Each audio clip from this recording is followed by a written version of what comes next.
Assalamu alaikum students. It's a second topic of the play Dr. Faustus, the role of Helen in Dr. Faustus. तो जैसे कि हमने पढ़ा है कि क्रिस्टोफर मार्लो पे जो चार्जेस हैं या जो लिमिटेशंस उसकी डिस्क्राइब की गई हैं उनके according he is not representing female characters as human beings. He represent them just like pale shadows. जैसे कि अब हेलेन है ना, तो हेलेन भी हमें एक शैडो की तरह नज़र आती है, वो हमें रियलिस्टिकल फॉर्म में नज़र नहीं आती है. सो इसको हमने पढ़ना है कि अगर वो फीमेल करेक्टर को रिप्रेजेंट कर रहा है तो what is his way of representing the characters of female gender.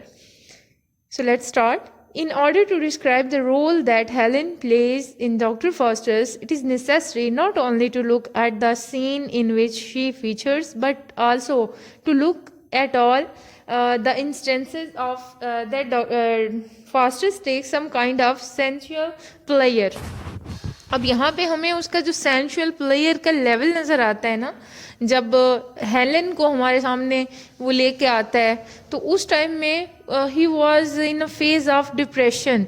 और उस डिप्रेशन में भी जब उसके फ्रेंड्स जो हैं वो अपनी एक्साइटमेंट रिवील करते हैं कि they want to see the Helen, the famous and glorious character of history, तो वो भी अपनी एक्साइटमेंट को फिर कंसील नहीं कर पाता.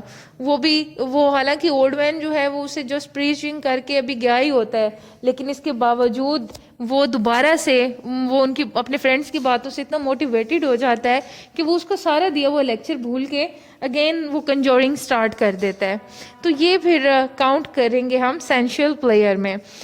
It is because Helen is symbol of attractive nature of evil. अब राइटर जब कोई करेक्टर रिप्रेजेंट कर रहा होता है या कोई सीन कोई भी इवेंट, तो वो उसके टू मीनिंग्स होते हैं. एक तो अपर या सरफेस लेवल पे जो चीज़ नज़र आ रही है और एक उसके डीपर मीनिंग्स में, और वो सिंबल्स होते हैं बेसिकली. जैसे हेलन का करेक्टर है वो हमें नज़र आता है वैसे वो फन के लिए या एन्जॉयमेंट के लिए, लेकिन एक्चुअली ये क्या है? It's symbol of attractiveness and evilness of nature. It is fair to say that Faustus represents the quite essential Renaissance man. It is his thirst for knowledge and wish for sensual pleasure that drives him into his pact with Mephistopheles. That evil angel summarizes this. अब आगे जो है वो quotation है. Evil angel जब उसे provoke करता है टू डू कंचोरिंग, तो वो इस तरह से कहता है कि go forward Faustus in the famous art. अब फेमस आर्ट क्या है? वो उसकी नेक्रोमेंसी है, जादूगरी है. Wherein all nature's treasury is contained, कि जहाँ पे तुम्हें पूरी दुनिया की जो है वो दौलत या ख़जाना मिलेगा. बी दो ऑन अर्थ एज जो इज़ इन द स्काई, कि जैसे आसमान पे खुदा रहता है ऐसे ज़मीन पे तुम हो जाओ Lord and commander of these elements. अब एलिमेंट्स कौन से हैं? देर आर 5 एलिमेंट्स, जैसे फायर है, सॉइल है, वाटर है. तो वो कहते हैं कि ये सारे एलिमेंट्स जो है वो तुम्हारे अंडर कमांड आ जाएंगे. यानी कि it's a style of provocation of evilness. It is the restless spirit of the Renaissance that drives Faustus to seek knowledge. He needs something that will allow him to move outside the realm of nature, something supernatural. अब होता क्या है कि जो होते हैं ना characters, वो अपनी सोसाइटी को भी रिप्रेजेंट करते हैं. तो फास्टर्स का करेक्टर वो सिर्फ एक करेक्टर नहीं है, वो पूरा वो सोसाइटी की डिस्क्रिप्शन में आता है.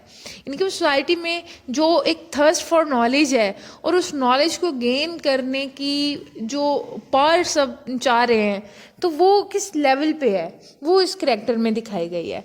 He ceases to become the seeker of knowledge but becomes a seeker of player.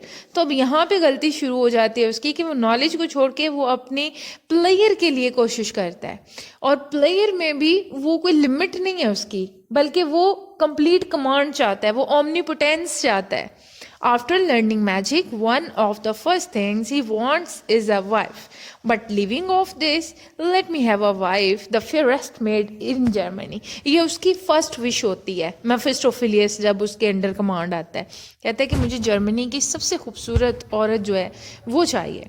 For I am wanton and lascivious and cannot live without a wife. लेकिन उसकी ख्वाहिश को वो बड़ी खूबसूरती से टाल देता है.